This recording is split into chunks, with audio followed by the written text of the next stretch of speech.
All right, man, peace. So there is much ballyhoo and anticipation surrounding Marvel's release of the film Black Panther.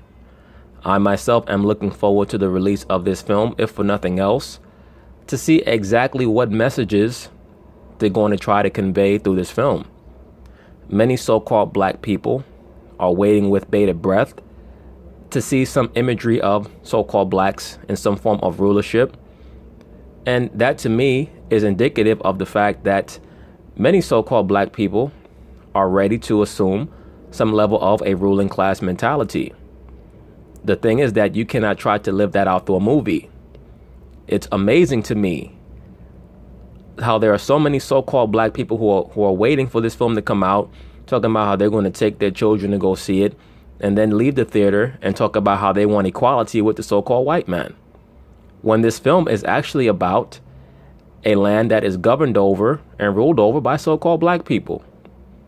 So there seems to be a mixture of messages that so-called black people are trying to convey to their children and are not quite ready to understand within themselves. Hopefully this film will be good enough to clear their mind.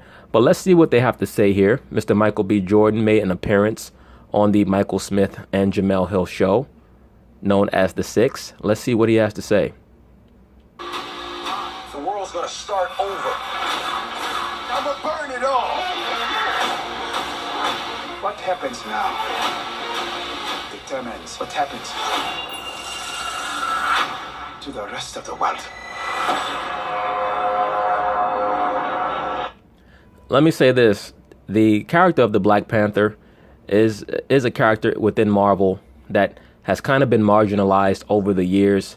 He has never truly been a mainstream character. Many of the characters that were created by Stan Lee are clearly based in his knowledge of the quote-unquote pagan mythologies. And the Black Panther is certainly an allusion to the god Osiris, the Kemetic quote-unquote god Osiris. That's why you'll see him in the all black. Please remember that the priest of Osiris wore the leopard skin. As we know, an over-melanated leopard is known as a panther. Okay, and we also see the imagery of him engaging in some type of a rivalry with the character played by Michael B. Jordan. So we'll see how it plays out within the film. I just hope that the director does not go to too great a lengths to push any type of propaganda in an attempt to diminish the masculine aspect of the character of the Black Panther. Man, every time I see that trailer, I get so hyped. Joining us now, this is the highlight of our week, if not our... Yeah, you get so hyped, but you're a liberal black. You want a hug, man. So what really are you talking about? If not our month. Michael B. Jordan here to... I mean, do you need to promote Black Panther at this point? Already setting records for pre-sales. We got activists coming up with foundations to go on to send kids to see it. Which I donated to, yeah. Yes, a lot of these so-called activists, who I tell you, brother, the term activist just means a loudmouth who don't really know anything but wants attention. They're trying to start GoFundMes to allegedly bring children to see this film, The Black Panther. What that tells me is that whatever they're trying to teach these children really is not of any great depth. Because if you truly had something to teach those children, you wouldn't have to forward them to a film to try to push a certain sentiment on them. You don't even know what the film is going to have in it. You should at least go see the movie first and make sure that it's on the up and up. But that is a major problem amongst so-called black people, especially a lot of the adults. They don't really have anything to teach their children. So they try to use films as a primary resource of teaching, and you can't do that. Films can be used as a backdrop. Television shows can be used as a backdrop of what to do and what not to do, as long as you have a proper understanding of what the actual lesson is. But we'll see. In theaters Friday, February 16th. We going on the 15th. Anyway, I read that in your turn as a villain, you actually studied Heath Ledger's Joker. So what's Michael B. Jordan going to be like as a villain in Black Panther? Yeah, I mean, honestly, as a fan of just comic books and graphic novels, like Heath Ledger's performance, as far as in the film's concerned as a villain, was just my generation's that was the bar. He killed it. So for And Heath Ledger did do a great job in that film. He played, of course, everybody knows he played the Joker Heath Ledger was also another mind control multiple who had a self-destruct breakdown. He couldn't take it anymore, and they relieved him of his duties. But the Joker is a very thinly veiled allusion to the character of Loki, which we also see in the Marvel comics as Thor's brother, Thor's mischievous brother. Please understand that one of the pseudonyms for Harpocrates, who was Heru, is the god of mischief. That is the role of the Joker, the quote-unquote divine clown. That is why on your deck of cards you see the Joker. The Joker has he has a symbolic relevance and resonance. And Batman, but we'll probably go over this on another video. Batman also is representative of one of the pagan entities. For me, just trying to find that controlled rage, kind of like the villains that are the most fun to watch for me are the ones that you kind of empathize with. You kind of know where they're coming from. You can see their point of view. So I tried to bring a little bit of that groundedness to Killmonger.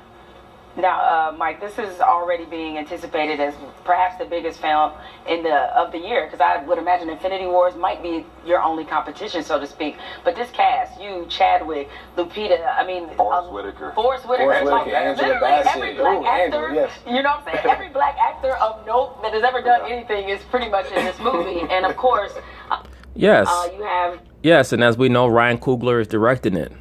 So as usual, as I've stated, it's normally when you have a black male director where you're going to have many of these black American actors getting jobs.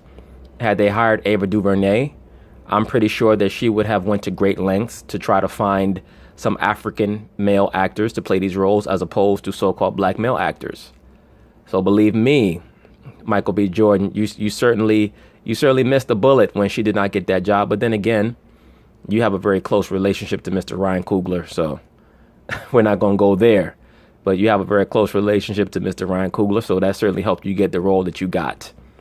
And look, I'm sure that certain brothers will say, what are you talking about? All you got to do is look up that magazine cover that he and Ryan Coogler did.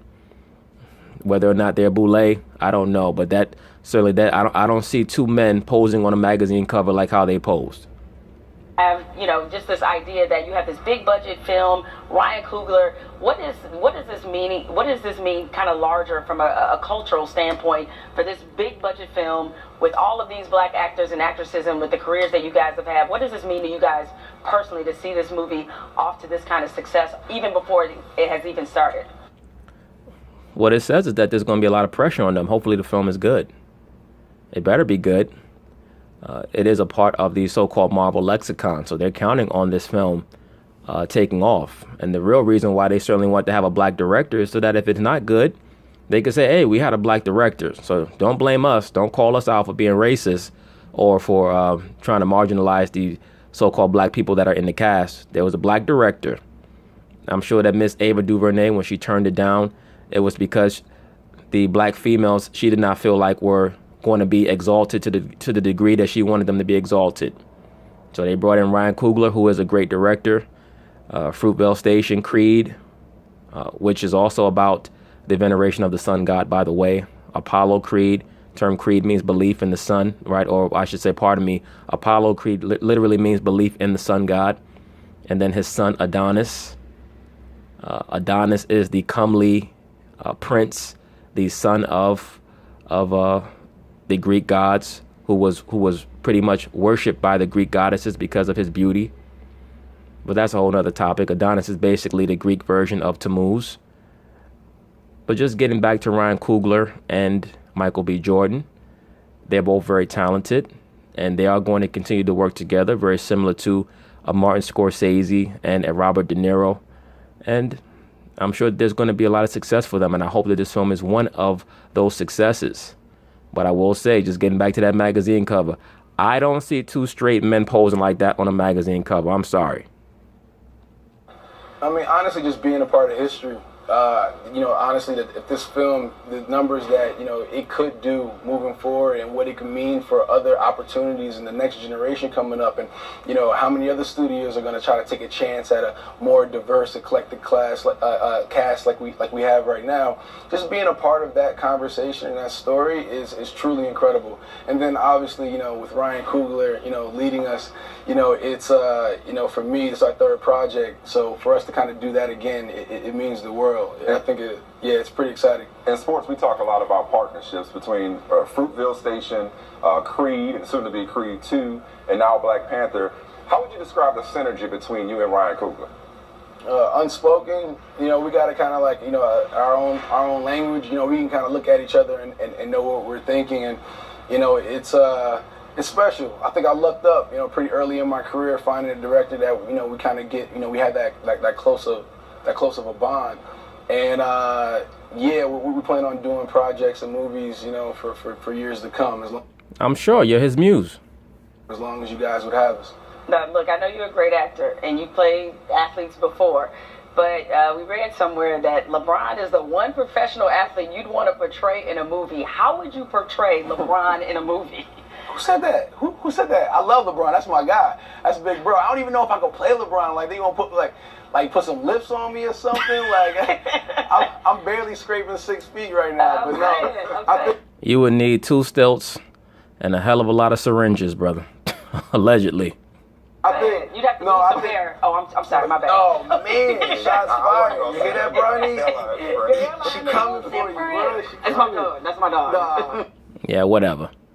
You love it. A lot of these liberal women, they get on TV talking about people's hair, but then if you were to talk about all that fake ass hair in your scalp, you lose it. But it's one of Run around looking like Seabiscuit.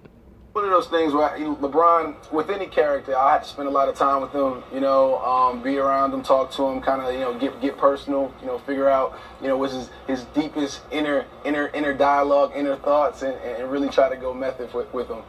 Hey man, if they let us, we'd talk to you all day, but unfortunately I gotta let you go. Before we do, speak for Jamel. We're so proud of you. So happy to talk to you. Going back to The Wire, huge fans of your work, man. Just keep it going. It's gonna be a big year for you. Thank you for spending some time with us, and we'll chop it up again real soon. Michael B. George, ladies and gentlemen. Yeah, the brother's very talented. I hope that the film is going to be a success. I can certainly see it being so, especially in the first couple of weeks. The lead actor, Chadwick Boseman, is an exceptional actor. I've seen him in quite a few films. I'm sure that he's going to do his part in carrying the film. He was excellent in Avengers Civil War. And Michael B. Jordan is a great actor. Ryan Coogler is a very good director. So I don't really see how this film could not be a success. Ladies and gentlemen. Yes, sir. Appreciate you guys. I'm right here. You guys keep doing what you're doing, because I'm proud of you guys too. Jamel, stay strong. Don't let nothing knock you off your block. You know what I'm saying? I'm proud of you. All right. Well, too late for that. She's already been knocked off her block, brother. They sent her ass out to Siberia, a.k.a. theundefeated.com.